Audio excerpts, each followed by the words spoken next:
네, YTN 라디오 이재현의 뉴스 정면승부 4부 시작합니다. 화요일 이 시간에는 정치 현안이 쏟아지는 곳에 천막을 치고 얘기 나눠보는 순서죠. 화요 천막회 순서 진행하겠습니다. 천막의 깃발이 돼주실 두 분 소개합니다. 조청래 전 여의도연구원 부원장 모셨습니다. 안녕하세요. 안녕하세요. 예, 하헌기 전 민주당 상근 부대변인 함께 하겠습니다. 안녕하세요. 예, 안녕하세요. 하헌기입니다. 자, 오늘 첫 천막은 국민의힘 앞에 설치를 해보겠습니다. 오늘 국민의힘이 의원총회를 오전 오후 계속 열띠게 토론하면서 열었는데요.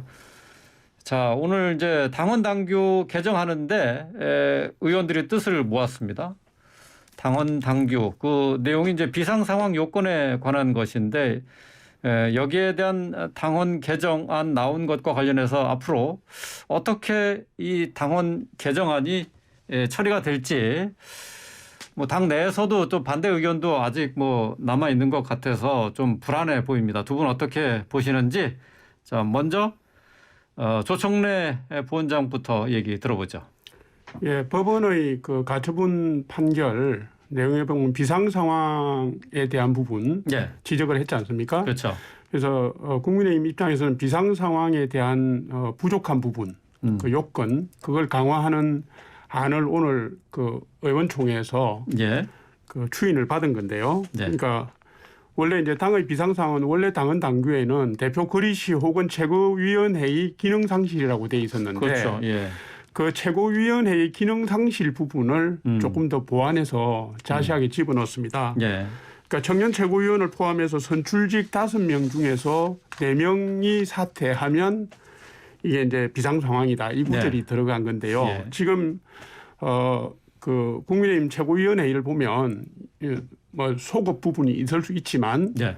조수진 최고위원, 그다음에 김재원 최고위원, 그다음에 배현진 최고위원, 정미경 최고위원 네 분이 사퇴를 하셨어요. 그렇죠. 그래서 이게 이제 요 문맥상으로만 보면 현재 그 국민의힘이 비상 상황에 들어갔다, 비상 상황이다라는 부분을 보완한 게 되고요. 예.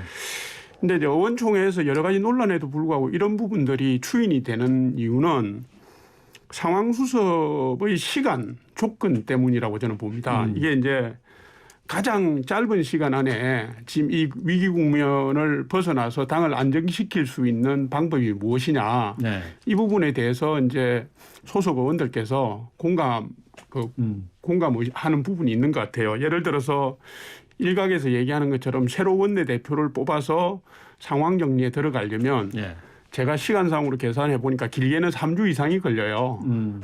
그 지금 이제 추석이 10일 정도 남았고 지금 모레부터 정기국회가 시작됩니다. 9월 1일부터 되고 민주당은 지금 새로운 지도부의 대응을 다 갖추어서 국민의힘 여권 전체에 대한 공세에 나서고 있는데 이 지금 국민의힘의 지도부가 이런 식으로 방치되어서 공백 상태로 방치되어서는 안 된다라는 그런 문제의식을 국회의원들이 다 가지고 있다고 봅니다. 그래서 이런 결론이 생각보다 쉽게 난 게 아닌가 이렇게 판단합니다. 당 상황을 빨리 정리하기 위해서 시간에 쫓겨서 어쨌든 이런 당헌 개정을 통해서 비대위 새로운 체제를 구축하겠다 이제 그런 계획이신데 지금 뭐 조금 전에도 얘기를 했습니다마는 서병수 전국위 의장이 지금 전국위원회 개최와 관련해서는 부정적인 입장이거든요. 예. 이게 전국위원회를 통해서 이 당원 개정이 의결이 돼야 될 텐데 이것도 또 쉽지 않은 상황입니다.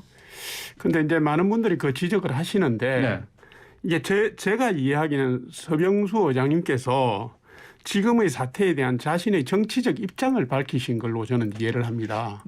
왜 제가 이렇게 말씀드리냐면 지금 국민의힘 전국위원회 규정을 보면 전국위원회 소집 요구가 있을 때 의장이 소집을 하고 만약에 의장이 위원회를 소집하지 않을 경우에는 당 대표가 소집해야 한다라고 되어 있습니다.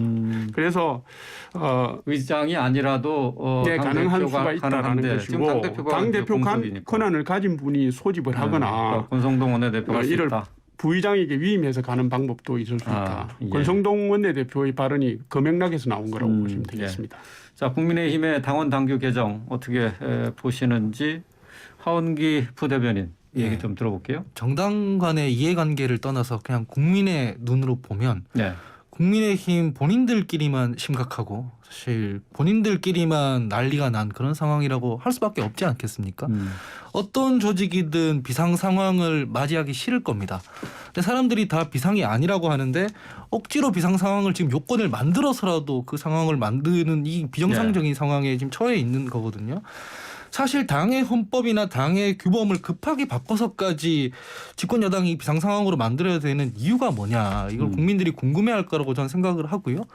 법원에서는 어쨌든 가처분을 일부 인용을 하면서 비대위를 효력 정지시키고 그 이전 상태로 돌아가라고 지금 했습니다. 그거는 그렇게 어려운 해석이 아니라 모두가 지금 그렇게 그 아주 깔끔하게 떨어진 가처분 결정문이던데 그러면 권성동 원내대표의 직무대행 체제의 최고위로 넘어가고 그 최고위에서 일부를 더 충원해서 보궐로 충원을 해서 그리고 나서 다시 운영을 하면 되는 이런 순리가 있지 않습니까? 네. 근데 그것을 지금 이행을 하지 않고 있는 규범, 당원이라고 하면 당의 헌법인데 그 약속조차 어겨가면서까지 비상 상황으로 몰고 가는 상황. 이건 사실 집권 여당이 이런 식으로 마비되면 보통 일이 아닌데 심각한 일이라고 생각합니다. 예. 권성동 원내대표의 거취를 두고도 국민의힘에서 여러 가지 얘기가 나오고 있어요. 사퇴 필요성이 제기가 됐는데, 자, 어쨌든 의원총회를 통해서는 먼저 수습이 중요하다. 지금 권성동 원내대표가 직무대행으로 이 상황을 수습해야 된다 하는 쪽으로 의견이 모아졌습니다. 자, 권 원내대표의 거취와 관련해서 두 분의 의견을 좀 들어보겠습니다. 조청래 원장님. 그러니까 새로운 비대위를 꾸린다면 누군가가 그거를 역할을 해야 되잖아요. 네. 주도하고 이끌고 가는 역할을 해야 되는데 지금의 그 이제 당내 의원들이나 많은 분들이 생각하는 건 현재의 흐름대로 간다면은 혼란을 수습해야 할 당사자가 권성동 원내대표라고 보는 것이고요. 지금 뭐 사실 가능성이 크진 않지만 만약에 원내대표를 새로 뽑는다 하더라도 이게 일주일 이상 걸립니다. 절차가. 네. 그러면 결국 추석 전까지는 권성동 원내대표가 체제로 가는 겁니다. 지금대로 가든 뭐 변화가 있든. 빨리 혼란상을 수습하기 위해서는 어쩔 수 없는 그만둔다 선택이다. 하더라도 다 차기 원내대표가 나올 때까지는 권성동 대표가 가야 되니까. 그리고 이제 권성동 대표가 상황을 수습한 뒤에 내 거치는 내가 정리하겠다, 내가 하겠다 이렇게 결정하겠다 말씀하셨는데 사실 정치권에서의 언어로 보면 이 말씀은 상황 수습 이후에 직을 내려놓겠다는 걸로 이해가 되고 그렇죠. 정치권의 많은 분들이 그렇게 받아들이고 있습니다. 그래서 제가 볼 때는 비대위 구성을 지금 9일 안에 새 비대위 추석 전에 하겠다는 거니까 결국 권성동 원내대표가 직을 내려놓는 시점도 추석 전쯤 되지 않겠나라고 추측을 해봅니다. 네. 자, 민주당에서는 지금 뭐 이 상황 글쎄요. 이제 국민의힘의 내용이 점점 깊어지고 있는 상황 속에서 권 원내대표의 거취 문제까지 이제 불거졌어요. 어떻게 보십니까? 사실상 이게 지금 이 상황까지 온 트리거가 된 건 윤석열 대통령과 권성동 원내대표 간의 문자, 그게 이제 트리거가 됐습니다. 그 전까지는 직무대행 체제로 그냥 잘 굴러가고 있었고 이준석 전 대표가 윤리위에서 징계를 받았지만 크게 저항하지 않은 상황이었습니다. 그렇기 때문에 이 상황에 제일 책임이 있는 권성동 원내대표가 계속 뭐 비대위를 맡는다거나 대표를 한다거나 이건 되게 이상한 일이라고 생각을 하고요. 수습을 할 때 하더라도 어쨌든 간에 사퇴는 불가피하다고 저는 생각을 합니다. 아니면 책임지는 사람이 아무도 없어지는 결과가 발생하기 때문이거든요. 그래서 이 부분에 대해서는 계속 의원총회를 열어서 비대위로 가고 이렇게 하는 게 아니라 원래 법원에서 판결이 난 대로 그 직무대행 체제로 가면서 빨리 조기 원내대표 선거를 치른 다음에 새 원내대표가 직무대행 체제를 하게 하는 것, 이게 제일 순리에 맞다고 보고요. 이런 체제로 가는 게 이준석 대표 복귀 때문에 어렵다면 제가 그 요새 국민들이 국민의힘 당원 단계 다 공부하고 있지 않습니까? 당원 보니까 당원 소환제라는 게 따로 있어요. 당원들 절차가 좀 물론 복잡하긴 하지만 당원들이 직접 당대표가 해당 행위를 했다고 생각할 때는 소환해서 탄핵하는 절차가 있더라고요. 민주적 절차를 통해서 수습을 해야 된다, 그렇게 생각합니다. 지금 국민의힘이 지금 가처분 2차전에 돌입한 상황입니다. 이준석 전 대표가 비대위 무효 가처분 신청을 추가로 냈고요. 주호영 비대위원장이 직무정지 강제 집행정지 신청을 냈습니다. 자, 이 정치권에서 국민의힘에서 당 내분 사항을 이렇게 사법부의 결정에 맡기는 게 맞느냐 하는 데 대해서 많은 분들이 좀 비판적으로 보고 있는 것 같아요. 두 분 어떻게 생각하시는지 얘기 들어보겠습니다. 하원기 부대변인부터 좀 들어볼까요? 일단 정치의 사법화는 무조건 별로죠. 그러니까 정치로 풀어야 될 거는 정치로 풀어야 됩니다. 네. 전 정치가 법치 위에 있다고 생각하거든요. 법률이나 규범을 새로 만드는 게 정치지 않습니까? 그렇기 때문에 이거를 정당 운영조차 제대로 못해서 법원에 가져갔다는 건 되게 부끄러워해야 될 일이 맞습니다. 근데 여기서 좀 주목해야 될 거는 법원으로 가져가서 법원에서 판결이 났는데도 그 사법부도 지금 무시를 하고 있다는 겁니다. 이 부분에 대해서 좀 주목을 해야 되는 거고 이걸 되게 국민들이 피곤해합니다. 아까 전에 서두에서 말씀드렸다시피 이게 무슨 생산적인 논쟁이 아닙니다. 뭐 국민의 삶과 국가의 미래랑 아무 관계도 없는 싸움인 거고 그래서 사람들이 이게 밥그릇 싸움이라고밖에 생각을 안 하거든요. 그렇기 때문에 조금 법원에서 이런 식으로 판결을 내렸으면 그걸 존중하는 모습도 보이고 빨리 쪼개 좀 수습하는 모습을 보여야 된다라는 거고 네. 국민의힘에서는 왜 문재인 정부에서 강제 북송할 때 보면은 살인범이라도 그 인권을 중요시하게 생각하면서 절차에 맞춰서 북송해야 된다 이런 비판을 했지 않습니까? 이준석 대표가 미울 수 있는데 이거를 좀 절차를 지켜서 민주주의적인 절차를 갖춰서 이걸 좀 해결해야 된다는 그런 근본적인 태도를 먼저 갖춰야 된다 그렇게 봅니다. 예. 사법부 판결을 존중해야 한다 하는 말씀하셨는데, 근데 뭐 민주당이나 국민의힘이나 사법부 판결이 자기 당 해당 의원에게 불리하게 나온 경우에는 항상 그 판결에 대해서는 유감이다 또는 뭐 진실의 법정은 또 다른 판정을 내렸을 것이다 이런 식의 얘기를 제가 많이 들었거든요. 그게 되게 부끄러운 일이기도 한데 그래도 이제 형식적으로나마 사법부의 판결을 존중한다라고 하고 유감 표명을 해도 그걸 따르지 않을 도리는 없거든요. 근데 지금은 가처분 소송 결과가 나왔는데도 불구하고 예. 아예 행동을 안 따르게 했기 때문에 예. 그래서 문제 제기를 받는 것이죠. 알겠습니다. 자, 국민의힘 이게 지금 남부지법의 판결에 따라서 당의 운명이 좌우되게 생겼어요. 이거 진짜 뭐 얘기를 들었습니다마는 바람직한 건 아니라는 거 다 알고 계신 거죠? 그럼요. 이게 당내 문제가 사법적 판단 뭐 공방으로까지 가게 된 것은 사실 국민들께 송구하죠. 네. 송구하고 굉장히 안타까운 저도 개인적으로 안타까운 마음입니다. 근데 이제 그 법원은 뭐 좀 아쉬운 부분이 있다면 뭐 많이들 말씀하고 계십니다만은 법원은 사안의 합법성 여부를 판단을 해야 되는데 가령 보면 뭐 상임정국위원회와 전국위원회를 통한 절차에는 문제가 없다라고 하면서 예. 당이 규정한 비상상황이 아니라고 다시 재규정을 하고 예. 그걸 근거로 해서 비대위원장의 직무정지를 명했단 말이죠. 그래서 이런 부분들은 여러 많은 법조인들이 지적하다시피 사실은 좀 정치의 사법화 혹은 사법의 정치화라는 평가를 받고 있는 건 사실인 것 같고요. 네. 이걸 지금이라도 정치적으로 잘 풀어나가면 사실은 좋겠는데 그렇죠. 이게 이제 지금 우리 부대변인께서 말씀하셨지만은 이게 그 이면에 사실은 이준석 대표의 당 복귀를 둘러싼 논란이 핵심 아니겠습니까? 그러다 보니까 이게 사실 정치적 선택지가 많지가 않아요. 많지가 않고 이게 지금 끝나는 사안이 아니라 좀 제가 걱정을 하고 우려하는 것은 네. 이준석 대표의 당원권 정지 6개월이 끝나는 내년 1월 초 네. 또 이준석 대표의 원래 임기가 끝나는 내년 6월 초 요 시기가 되면 이 파장이 더 확산되고 더 이게 쟁점이 더 불거질 가능성이 있고요. 그리고 이게 이제 이준석 전 대표가 자신의 정치적 생명이 걸린 문제 아니겠습니까? 그렇죠. 지금 모든 걸 예. 다 걸고 던지고 있기 때문에 본안 소송까지도 계속 이슈화 시킬 것 같아요.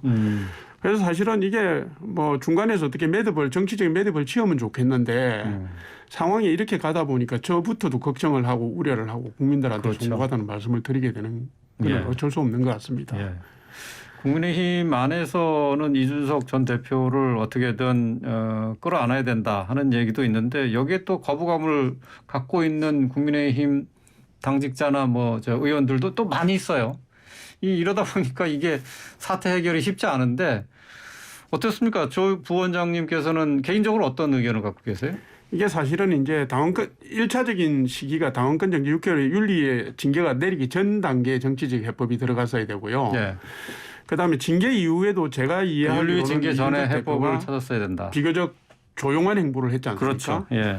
로키로 조용한 행보를 예. 했을 때 들어갔어야 되는데 이게 사실은 이제 뭐 이유가 어찌됐든 간에 국민의힘 지도부의 정치적 포용력이라든가 정치력이 부족했다고 봐야 되고요. 어쨌든 지금까지 상황이 왔는데 지금 앞으로 어떻게 해야 돼요? 지금 선택지가 없을 겁니다. 지금 선택지 이준석 없다고요? 대표가 국민들한테 표시한 엄명한 여러 가지 내용들을 볼 때 너무 많이 나갔다. 너무 많이 나가서 회군이 힘들 거다라고 저 개인적으로는 그렇게 보고 있습니다.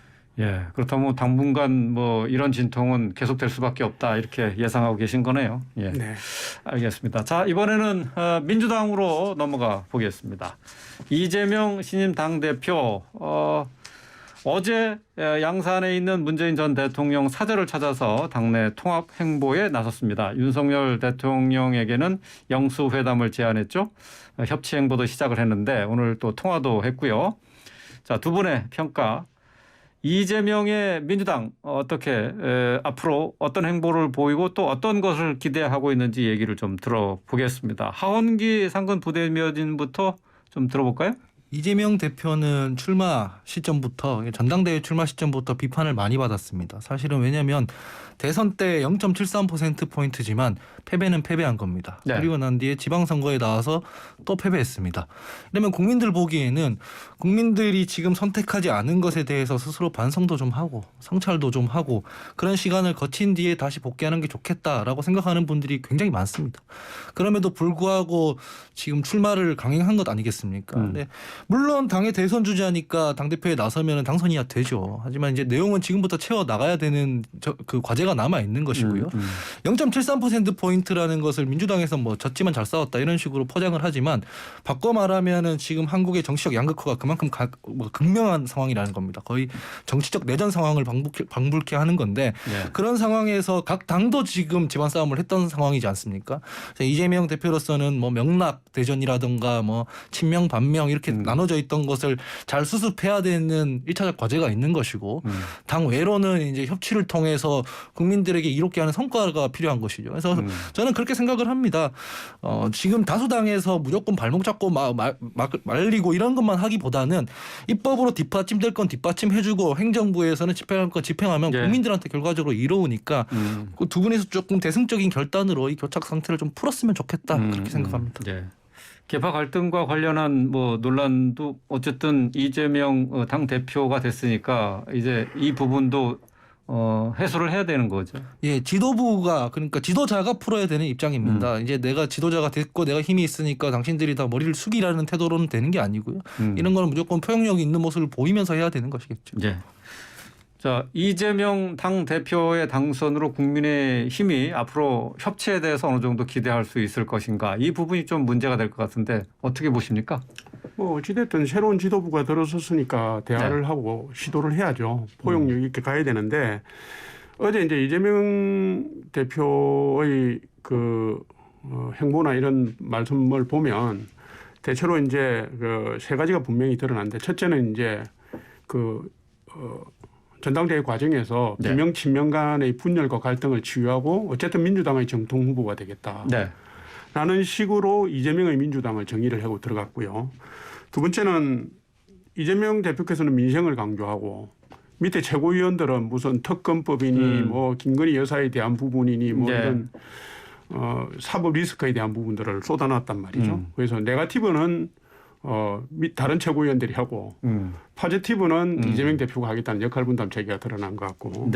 그리고 세 번째는 윤석열 대통령에 대해서 이제 영수회담 하자 그랬지 않습니까? 그렇죠. 이게 이제 전국의 구도를 이재명 대 윤석열, 윤석열 대 이재명의 1대1 구도로 가져가겠다라는 의도를 드러낸 것 같아요. 그래서 제가 볼 때는 이 협치라는 게 뭐 말씀드리긴 그렇지만 정치적으로 계산된 행보로서의 영수회담 제인 것 같아요.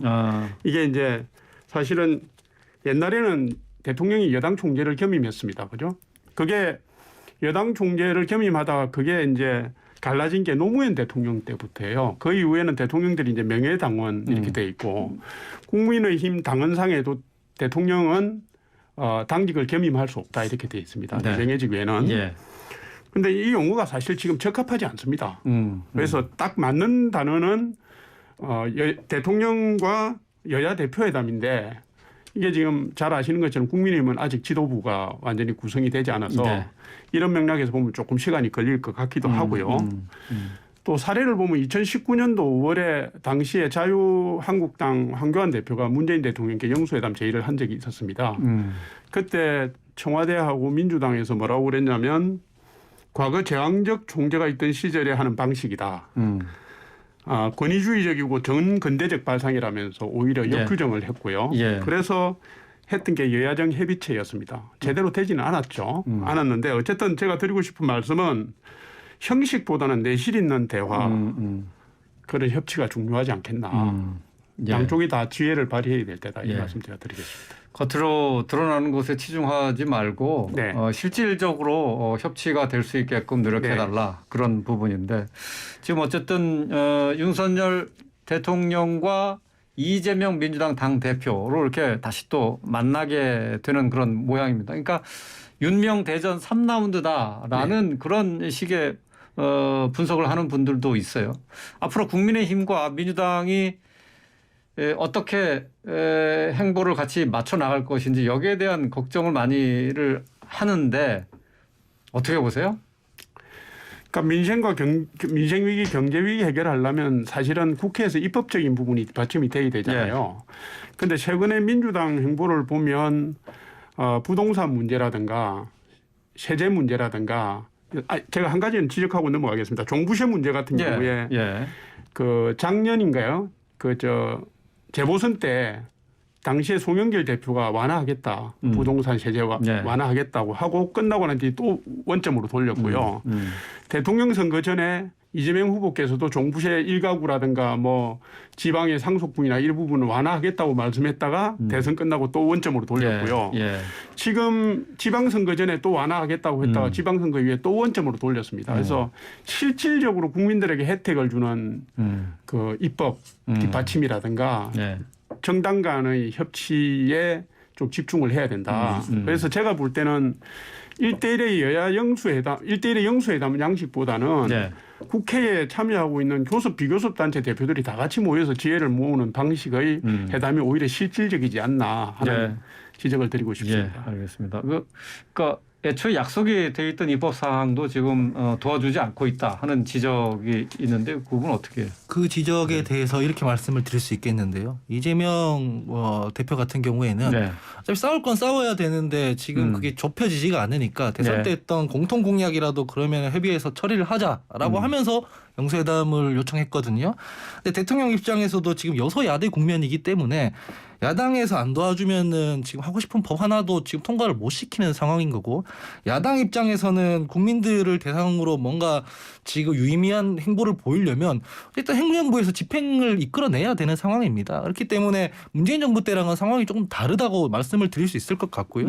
그다음에 교섭단체들 간에 지금 합의를 하기에는 아시다시피 지금 국민의힘 상황이 저렇기 때문에 이런 부분에 대해서는 일단은 뭐 이 입장이 다른 걸 좁히자 이런 얘기가 아니고요. 영수회담을 통해서 대선 때 했던 공통입법 같은 것들, 공통공약 같은 것들은 빨리 합의가 이루어질 수 있지 않겠습니까? 방금 말씀하신 종부세 같은 경우도 그렇고요. 그런 것들부터 하면서 일단 국민들을 위해서 먼저 대승적인 결단을 하자 그런 말씀을 드립니다. 그러니까 아직까지 채널이 지금 제대로 마련이 되지 않아서 지금 해주지 못했다 그런 얘기가 되겠네요. 정확하게 말하면은 지금 이제 막 임명된 당대표잖아요. 그래서 지금 이 당대표는 그 대선 때 했던 공통공약은 지키자는 취지로 가고 있는 거고 그전에는 지도부가 아니었기 때문에 권한이 없었던 거라서 지금부터 이제 잘 합의해 나가야 된다고 저는 생각합니다. 예, 알겠습니다. 오늘 말씀 여기까지 듣겠습니다. 하헌기 전 민주당 상근 부대변인 조청래 전 여의도연구원 부원장과 함께했습니다. 오늘 말씀 잘 들었습니다. 고맙습니다. 감사합니다.